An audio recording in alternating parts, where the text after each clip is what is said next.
সংসারের গণ্ডি পেরিয়ে এবার সীমান্তের অতন্ত্র প্রহরীদের পাশে গৃহিণীর দল। ভারত বাংলাদেশ সীমান্তে আখাউড়া চেকপোস্টে বিএসএফ জওয়ানদের হাতে রাখি বেঁধে ভালোবাসা ও কৃতজ্ঞতা জানালেন হৈমন্তিকা সংস্থার সদস্যরা।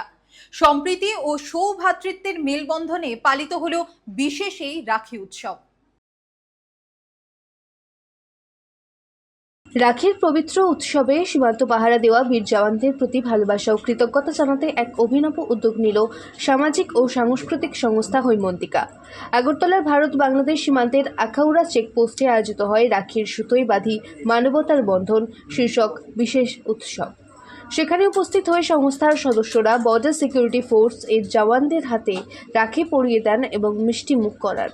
দিনরাত সীমান্ত পাহারায় নিযুক্ত দেশ রক্ষকদের সাথে গৃহিণীদের এই আন্তরিক মিলন মেলায় সৌভ্রাতৃত্ব, দেশপ্রেম ও মানবিকতার এক অনন্য আবহ তৈরি হয়।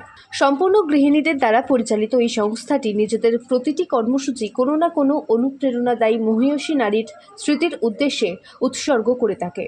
26শে আগস্ট মাদার টেরেসার জন্মদিন উপলক্ষে এবারের অনুষ্ঠানটি উৎসর্গ করা হয় তার মানবতার আদর্শের প্রতি। গৃহকোণের দায়িত্ব পালনের পাশাপাশি নারীদের আত্মবিশ্বাস ও সামাজিক দায়বদ্ধতাকে এগিয়ে নিয়ে চলায় যে এই সংস্থার মূল লক্ষ্য। আখাউড়া চেকপোস্টের এই উদ্যোগের মাধ্যমে সম্প্রীতি ও শ্রদ্ধার সেই বার্তাই আরও একবার জোরালো হয়ে উঠল। ত্রিপুরা থেকে দেবাশিস বসুর রিপোর্ট, সিএন ত্রিপুরা।